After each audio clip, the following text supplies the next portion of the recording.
Hello and welcome back to my channel. If this is your first time seeing one of my videos, my name is Anna and I'm so glad that you're here. I'm super excited for this video.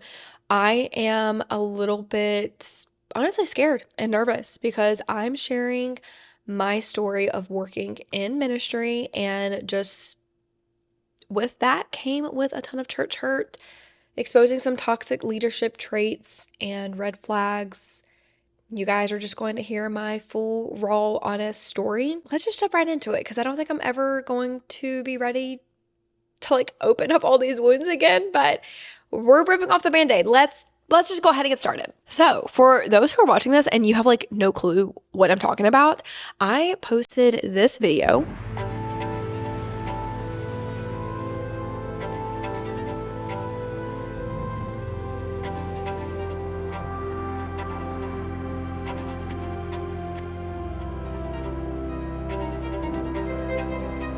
and it was just something I knew was trending, and I thought, hey, let me just quickly film this and I will just see, if I feel like ever posting it. Ended up filming it right then and there. That was on Friday, 2 days ago. Last I checked, I've had over 14,000 people see that reel. I've had several shares, several comments, several DMs of people saying that they have experienced church hurt, they've experienced working in ministry or serving in ministry, and it's something that's very common. And almost every comment or DM I have, it's someone saying people don't talk about this enough. So this is why I'm sharing my story, because it's not talked about and it's uncomfortable for me to share, but uncomfortable I do think is meaning for me to grow. That's definitely something I've leaned into the past, 2 years. I'm going to share my story. Everything I am sharing is 100% my story, 100% my testimony.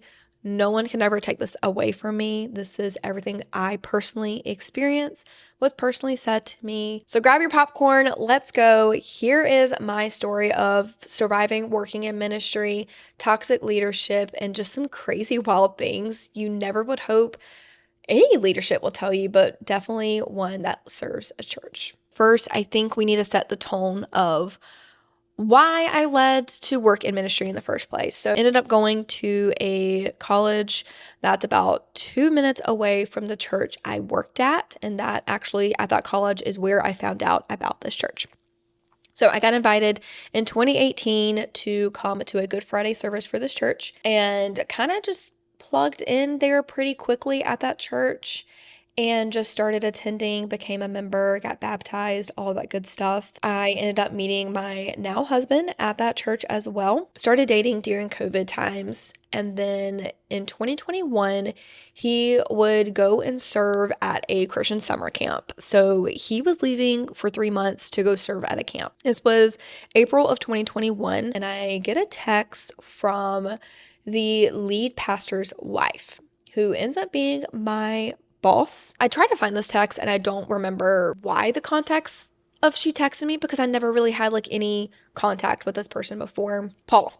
I was already on leadership. I was in college and career at that point. I was on their leadership. So basically on Wednesday nights, I would greet people. I would, welcome them to the church for their first time, let them sign up, all that good stuff. So I was involved a little bit in church leadership. So she randomly texts me and just hey, I know Daniel's getting ready to leave for his summer camp. And I really don't know exactly what the context was.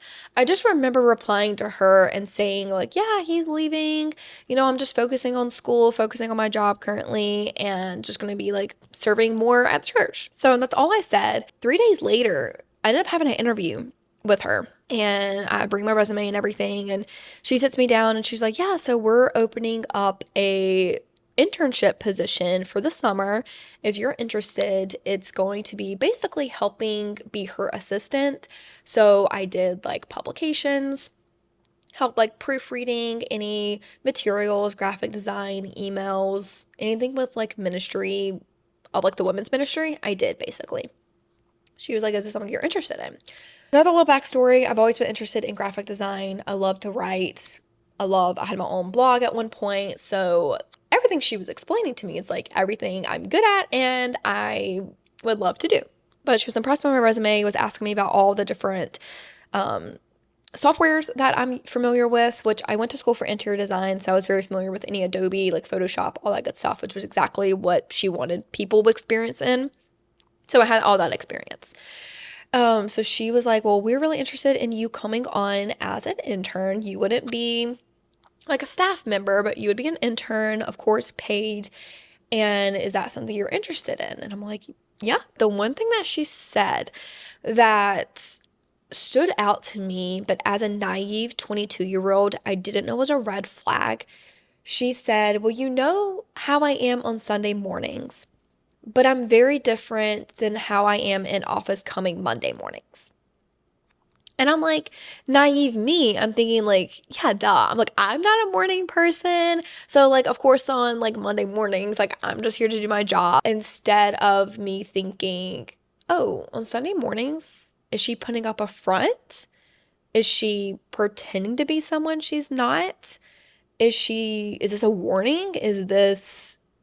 What is this? Why would someone say that? So that was that. I really don't remember how I ended up getting, like, I don't remember the process of getting the job. I think it was just like she told me, hey, like, here's a job, here's how much it's going to be. I don't remember ever having another in-person meeting. I think everything was either on the phone or text. No contracts were ever signed. Hindsight and knowing the type A person I am now, why the hell were there no contracts or anything for me to sign is alarming for me. That's just how I operate now. So I'm just surprised that that was never something I even questioned. But again, naive 22-year-old, whatever. I started the job May 2021. All of that summer, I was an intern. All that fall, they renewed me to be an intern for the fall semesters. Also asked Daniel if he wanted to be an intern as well for the fall. He says yes. He was an intern for fall and spring. So fall of 2021, spring of 2022. So Daniel and I worked at the same place. But we had different offices. I believe it was the end of 2021 or beginning of 2022. They asked me if I wanted to go onto staff. So I was no longer an intern. I was technically going to be just a staff member of like publications and social media. They told me verbally in a meeting, it was the lead pastor and the lead pastor's wife, who again was my point of contact, my boss. And they were like, we want to like move you up to working full time for us, which I basically was already full time. Is that something you're interested in? You know, you'd be on the website, you know, you would have more responsibilities. Is that something you're interested in? And at the time, I already told the lead pastor when he asked me, like, what are your goals for life? I'm like, yeah, I'm going for elementary education, but I'm like really enjoying working in ministry. This is like kind of like my dream at the point of I was working in ministry and I was learning a lot. My relationship with the Lord was great. I had great mentors with all the church leadership. I really appreciated the work that I did and I loved all that I did throughout the ministry process. So they already knew I really enjoyed the job and it was something that I learned and grew in a lot of my skills, especially like graphic design and everything. I really, really did enjoy. So I was like just the normal admin ministry. I helped with women's, youth, college and career. They were separate. And then any other random, like we called it big church responsibilities. So I kind of like navigated my time throughout all of these. That's kind of when things just unraveled from there. As soon as I realized I could trust this person and they were looking out for me as a spiritual mentor and as a person, like help me in my life, it was quickly when things started to unravel. So come February 2022, around Valentine's Day, we get engaged. Daniel is still working at the church in the spring of 2022 with me, again, separate buildings. About a week after that, I get pulled into a surprise meeting with my boss, just the two of us. And she was like, hey, I wanted to talk to you about something. I have noticed every time you take your lunch break, you are down at the office down there where Daniel works. Why is that? Mind you, I didn't know what this meeting was about. At this point, I thought this was going to be a meeting about getting my name on the website, about my pay raise, about just all the different things that promised me that never happened. So I was like ready to go into this meeting like, okay, cool. Like we're going to learn some more information about what this new job is going to be. Because it's been about a month and I haven't heard anything. And so I was kind of blindsided by this question. I was like, oh, this is not the conversation we're having. And I was like, oh, I just respond to her like, oh, well, normally on my lunch break, I, pack my lunch and everything. So I normally just go down there and Daniel and I eat lunch together. We work on, now we'll be like wedding things. And she was like, well, now that you're engaged, that is no longer going to be something we can do. Like, I'm sorry, I'm just not understanding. And she's like, well, it's just very concerning that when you are clocking out here, you're going straight down there and we don't know what you're doing. We don't know like what's going on. You're saying you're doing homework, but we're just like not sure. I'm like taken aback. Pastors would be walking by, other staff members would be walking by. Like when I tell you, it was probably a 16-foot wall, floor to ceiling windows and floor to ceiling windows behind us. Like there was nothing we could ever do in that room. And she's like, well, I just think it's very inappropriate that you and Daniel are together when you're eating lunch. And that's, our policy. We don't have men and women together alone in a room. And that's a policy that we did have from day one. Like, I understand that. A lot of churches have that. I clock out for my lunches. This is unpaid time. I'm not working. This is my personal hour. So I think that's kind of where it started, of just kind of like she realized, oh, she's going to question what I am asking of her, because I'm still this way. If I don't understand something, I'm going to ask questions. What's the why behind this? I'm going to ask you questions. And that's not a bad thing. I'm not being defiant. I'm not being disobedient. I'm trying to learn and I'm trying to grow and understand. And that is a valid thing for human beings to do in any realm, in any place. Definitely when it comes to ministry, especially when I didn't have any ministry knowledge before this, except serving at church. So I think that kind of that was like the first conversation we had that was like, I think I didn't necessarily see the red flags, but I think she realized, oh, like she has a voice, basically. She had unspoken expectations for me that I just never knew about. And how am I going to meet those expectations if you never tell me? Like, I don't know. So kind of fast forwarding, summer comes around of 2022. I'm engaged. Daniel is going back to camp. So he leaves back to camp. We are going to be long distance while engaged for 3 months. That is already hella stressful. It's supposed to be the happiest time in my life. I'm engaged. I'm getting married at the end of September. So in just a few months, I am planning my wedding. I am long distance with my fiance, which is a little bit weird and nerve-wracking. I'm just like anxious because I want him to come home safe to me and let's like start our life together. In the meantime, I'm having car issues and basically my car like ends up dying on me. But I remember there was like one point that I wanted to address a conversation with my boss. I don't remember what it was about, honestly, at this time.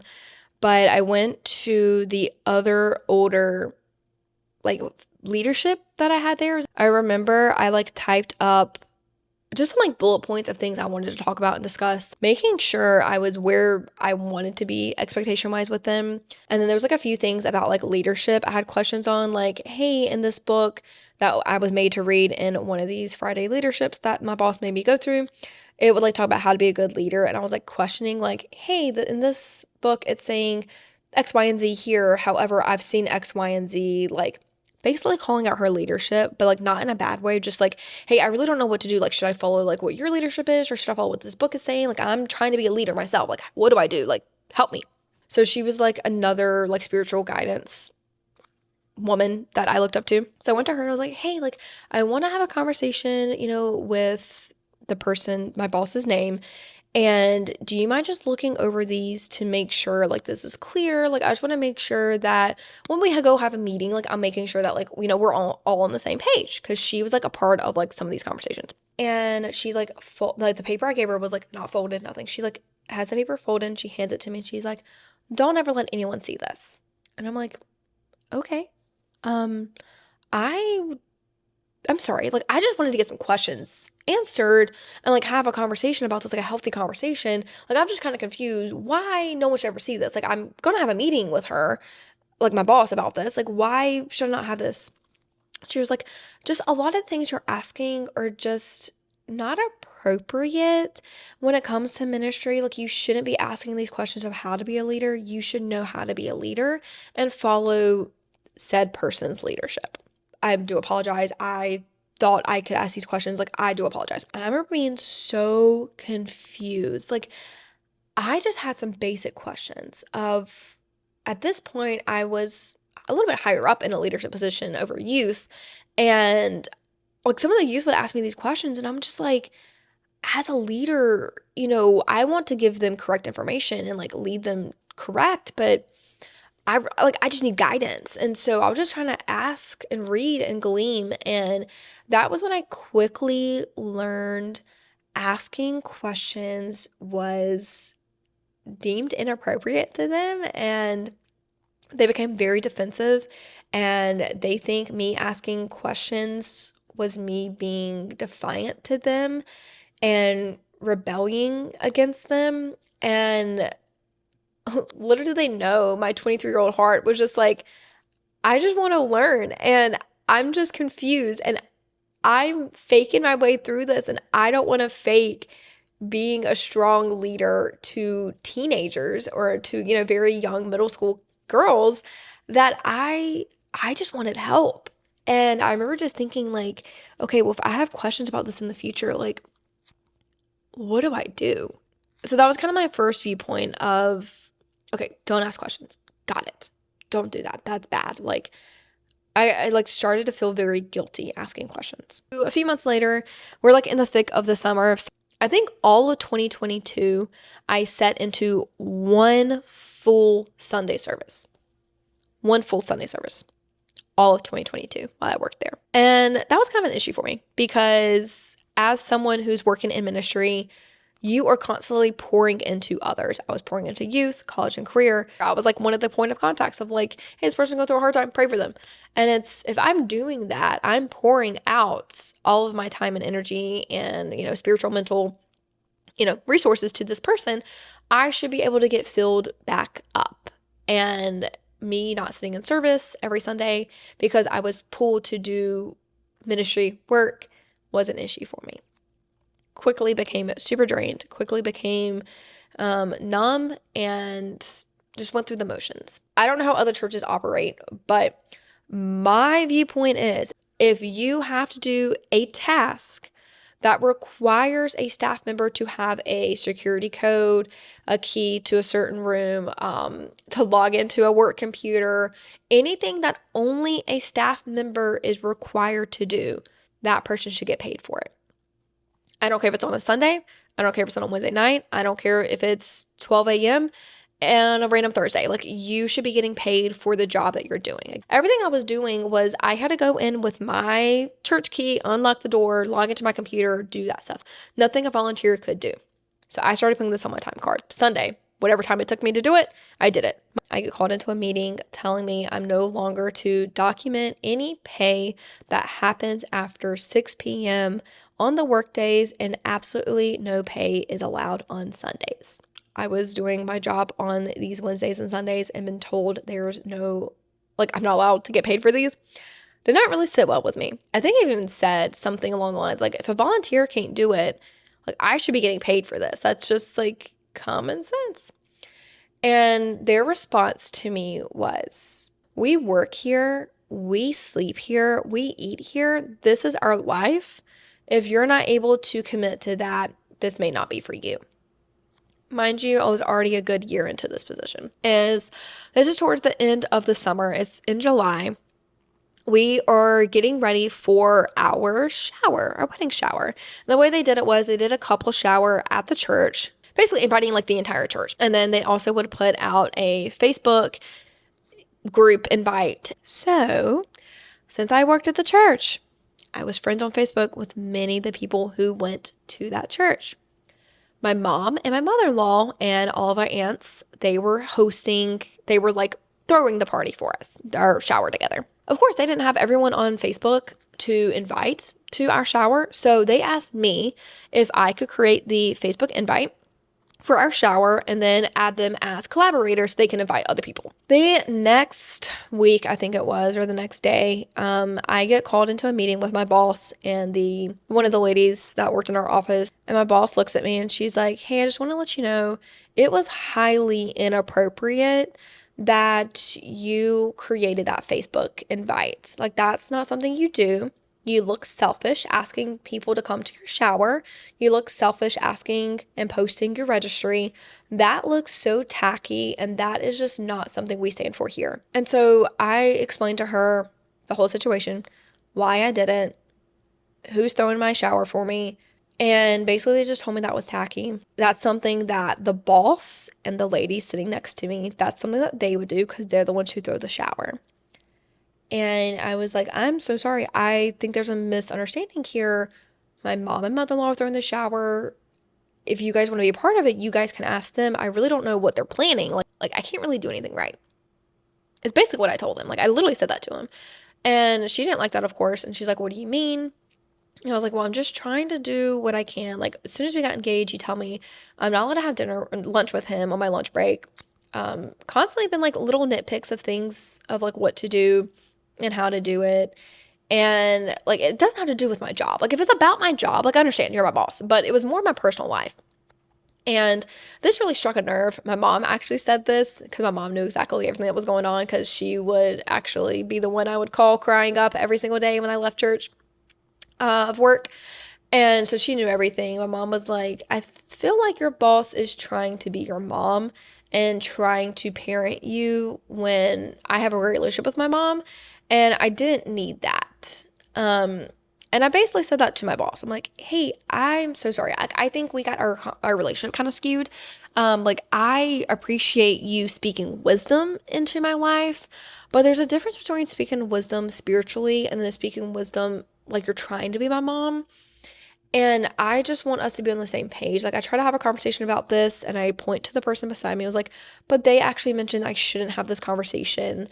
So I never did, but this is kind of what's been bothering me recently. This meeting ends up being quite a long meeting. I end up crying. I'm not a crier, like, at all. Not a crier. The only time I cry is when I'm so mad I cry. And just even thinking about the conversation, like, it kind of makes me emotional because I was so livid that I would bring up something that bothered me and they would tell me, you don't need to ask that. I didn't think I was going to share this. I ended up calling out of work one day because I was on the way to the dealership to buy my car. My personal car broke down. I ended up getting a Venmo notification that the lead pastor and my boss, his wife, sent me some money. Very kind. Don't get me wrong. I didn't ask for it. They just did it.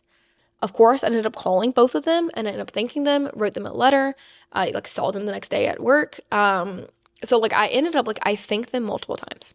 In the meeting, I said something along the lines of, I just don't know how I feel supported in this role. I get told I'm going to, get a promotion, I'm going to do this and all this stuff, and I get more work on me, but I don't really have check-ins to see how I'm personally doing. And I'm just kind of struggling as a leader, as my spiritual health. And she's like, again, you're being ungrateful. I sent you that money to buy a car and you're sitting here telling me you don't feel supported? I'm telling you, I'm not sitting in service because you guys are calling me to go do things. That had nothing to do with the gift you gave me. Had nothing to do with it, and I thanked you for it and I appreciate it. And I remember just sitting there, and this is when I started crying because I was so angry of, I'm communicating with you how I am feeling and you are taking my words and throwing them back at me and miscuing them and telling me I'm ungrateful when I am just asking to resolve this conflict and let me get clarity so I know how I can be a better person, continue working in ministry, because I still at this point thought I wanted to. And I just remember breaking down crying, and she thought I broke down crying because I was sad or sorry. And she was gave me some tissues and she's like, oh, I don't want your feelings hurt. I remember I looked up, I'm like, my feelings are not hurt. You're not hearing me. And I'm telling you, I don't feel supported as a human being as a ministry worker, as a leader, I am drained. Like, that's what I'm coming to you about. Like, you're telling me I'm being disrespectful when I'm asking questions. You're telling me I'm ungrateful when I'm inviting people to my wedding shower. Like, I just don't know what I'm doing wrong. Ended up telling her all about the favoritism I see at that church and the nepotism, and basically called out some people that I'm like, I see how these people get supported. They sit in church. They get spiritual leadership. They get spiritual growth. They get spiritual healing. And I don't. And is it because I didn't grow up here? Is it because my last name's not a certain last name? Is it because I'm not your child? Like, that's truly what I was just begging to be like spiritually okay. Because at this point I felt numb. I would stand in the back of the church and I would sing these songs and I'm like, I don't believe anything I'm seeing. I don't believe God is greater, because I am so desperate down here to know how God's going to rescue me from the situation. And when I'm asking my trusted leadership and mentors, they're telling me I'm ungrateful and I'm disrespectful. And it's like, how do you tell that to a young 20-year-old girl, or like in her 20s, that I'm being ungrateful of asking how to be a better person, stronger leader, and a stronger person who believes in God and trusts in the Lord? Like, so that was kind of my breaking point conversation. Call my mom and I was like, Mom, I don't know what to do anymore. And I remember I was just crying, telling her what happened to me. You're just a shell of a person. Like, you're not who you are anymore. Like, you're not happy. You're not positive. Like, you've lost yourself because you're pouring yourself into something that you're not even getting benefited from. And I was like, yeah. So ended up just hitting a wall of like, what else could go wrong, but what could get better? I was at the point of like, I'm just so lost. Yeah, it was the loneliest summer ever. The last part, this is like where everything blew up. I was going to camp with all the youth as a camp counselor. I was also in charge of all the camp permission slips and everything. So I was in charge of like the big chunk, basically, of what kid is able to go to camp, making sure they're checked in, dues, like fees are paid and everything.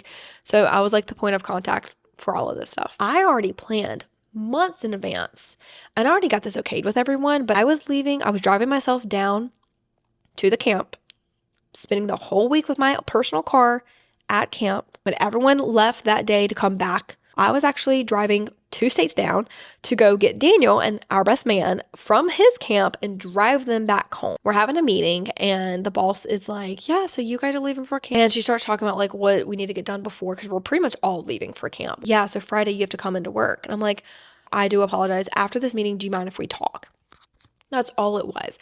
I wasn't going to bring it up into the whole table to anyone. I just want to have a conversation with her. Basically, she was like, are you not gonna be here on that Friday? I don't have your time off request. She was like getting everyone's time off requests for camp. We're still in a circle, in a group of people. I'm like, okay, I'm sorry. We can talk about this after the meeting. I'm so sorry. I didn't realize that was the case. I can get that figured out. Like, after our meeting, she ends up standing up, handing me a new slip, slides across the table. She's like, fill that out. I'm like, okay. So after the meeting, I go to my desk, I fill everything out. And then as soon as I'm walking back into her office, her son, who's now on staff, walks in. And so I'm like, well, now I can't have a conversation with her because the son's here.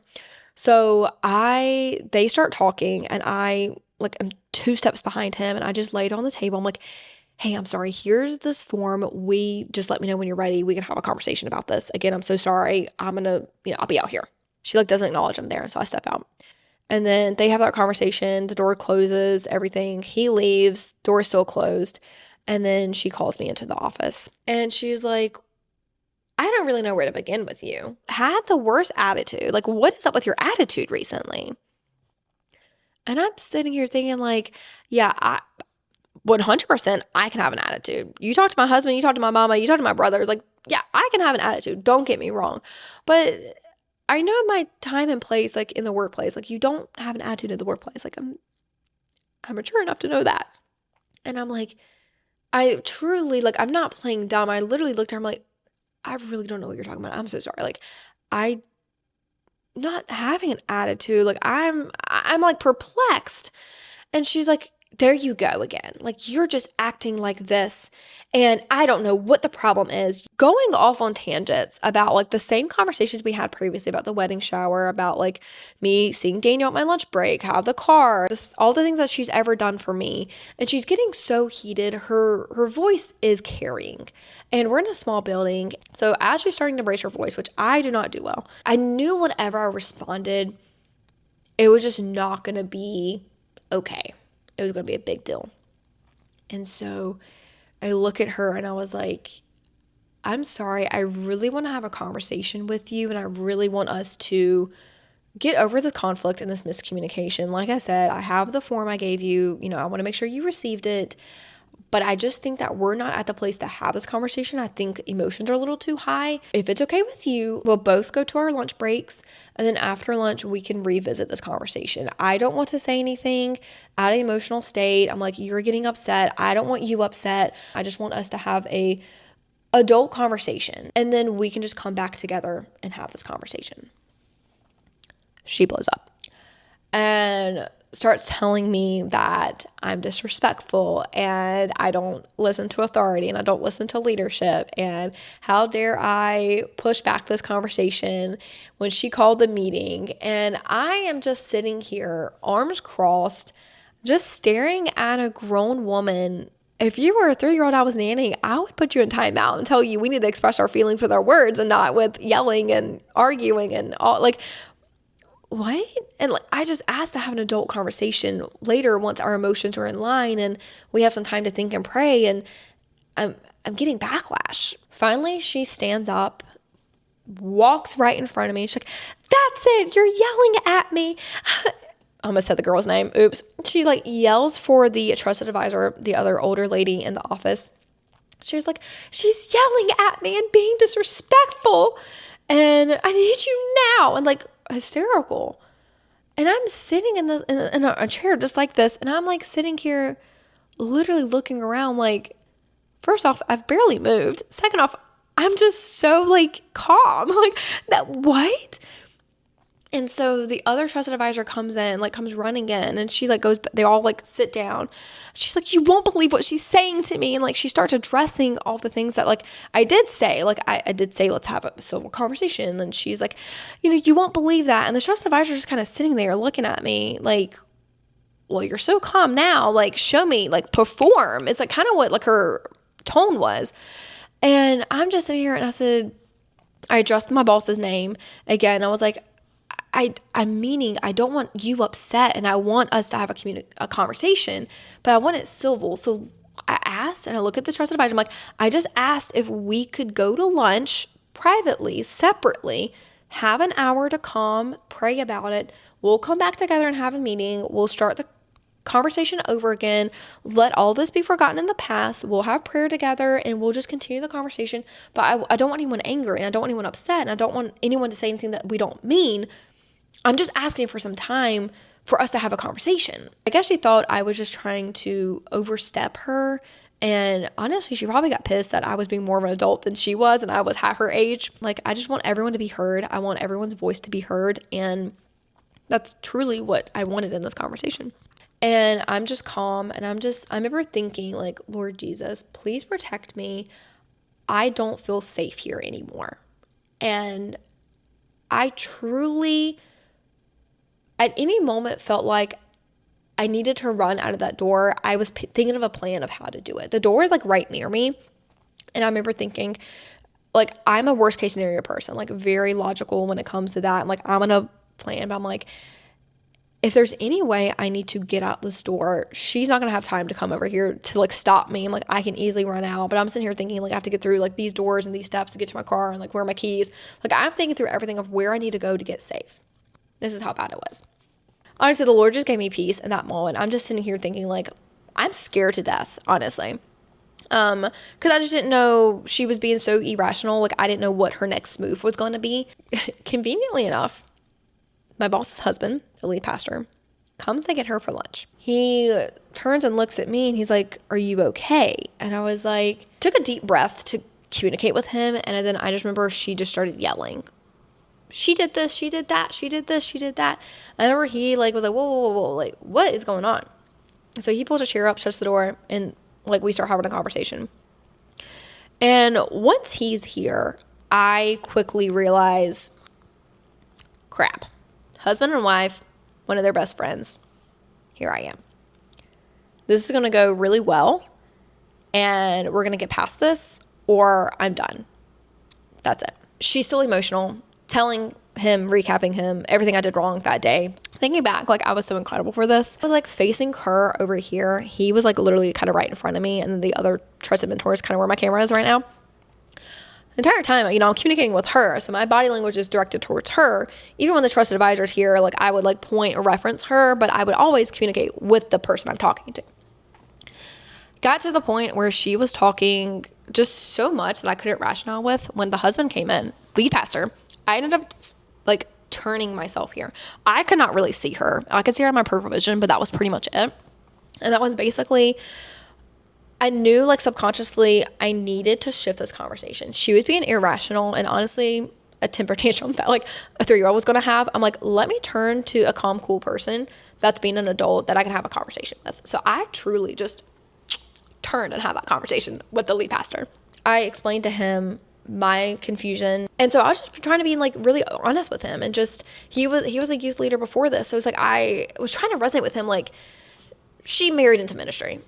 I don't know how she can resonate with me, so I'm like trying to communicate with him like, hey, and he's like, he was being so level-headed, like, yeah, I understand, that's so valid, things like that happen. Really, I looked at him, I was like, look, I just asked if we could go to lunch, and I just asked if we could reconsider this meeting once we're level-headed. I think that's a good idea, but I think this conversation is pretty much over now.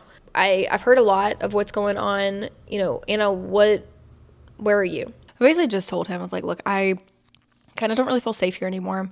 Anything I do or ask about is just constantly becoming an issue. I'm just really trying to learn and grow as a person, and I feel like I'm getting attacked by doing that. Kind of already thought through if it's going to be continue to be this way, I probably will, after the wedding, probably fizzle my way out of it. And so he was like, okay, you have to do what's best for you. We understand. I'm here for you. If you need anything, let's just keep this conversation open. So we kind of dissolved that meeting. Again, it was probably a lot longer than I remember, but I haven't told anyone else about this. So I just kept it quiet. Just continued, put my fake smile on and my fake welcome here, and just continued to work. After that meeting and everything, I just was kind of in denial that anyone else in the office that I worked in knew kind of what was going on, or like knew what was happening. I had a good friend who I worked with that I wanted to speak to her privately and just like basically ask her like, hey, you're a friend of mine. If you were seeing anything in me that you need, like I need to fix or point out in me, like do point it out in love. Like let me know, like if I need to change something. Like I'm still trying to figure out like, what am I doing wrong? I was like, hey, I just want to kind of ask you a question. Like, you know me well enough. Like I just have been, kind of mentally and definitely spiritually drained. And I'm just like, is there anything that you've seen, like, can you point out in love that like I need to work on or fix? Of course, I'm about to get married. Like just, kind of like wanted accountability. And I was so vague. Like I didn't say I was having issues. I didn't say our boss's name. I didn't say anything.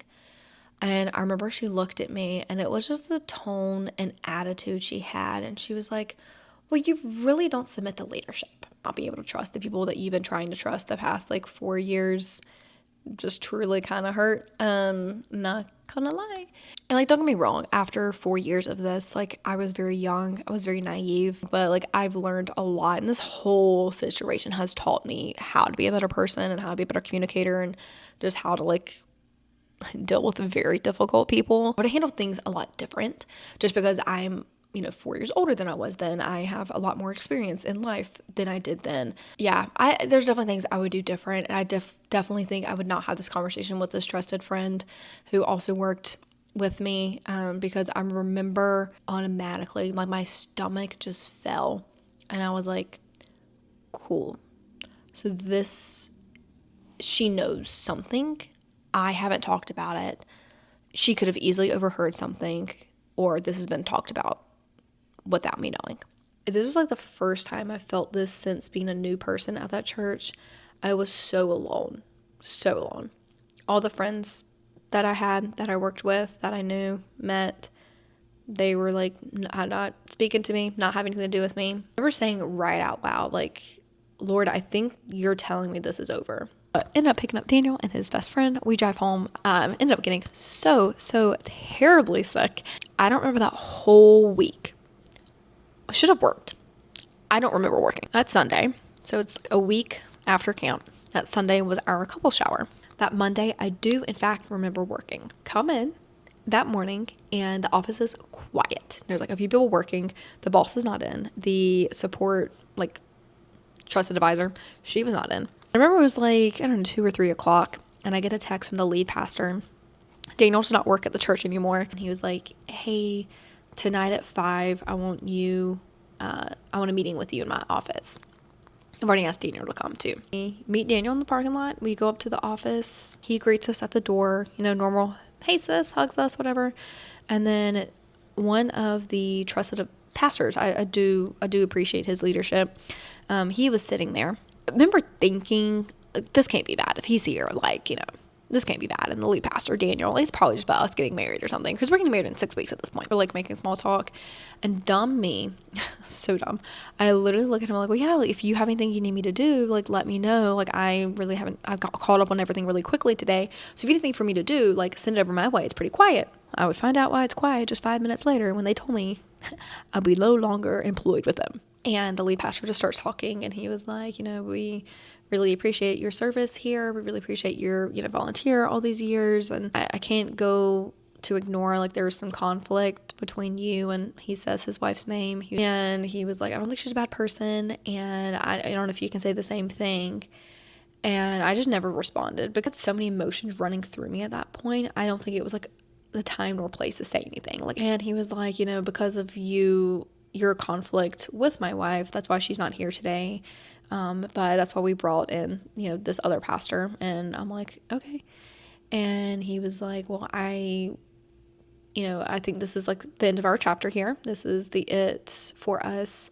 You have been really great to work with. And I do remember chuckling at that, and I kind of get a side eye. And I didn't mention this earlier in our previous meeting when his wife blew up, and when he came in and all the trusted advisor came in, she actually looked at me and pointed her finger, and she's like, you're literally the worst person I've ever had to work with or even deal with. You're the worst person. So that feels great, to know that. He's like, today is your last day. Once we leave here, you and Daniel can go to the office and pack your things up, and you're good to go. I'm about to get married in 6 weeks. I don't know how I'm going to find a job in 6 weeks. Can we just work something out where after the wedding, once we get our feet on the ground, I can actually, slowly ease out, train someone. I even pointed to the college and career pastor. I'm like, can I just sit under him to finish out after the wedding? I'm trying to make accommodations. I don't have to, if you guys don't want me to work under her, I'm fine with that. But can we just kind of make accommodations so I can still have my job when I'm about to get married in 6 weeks? How are we going to start off our marriage with me jobless?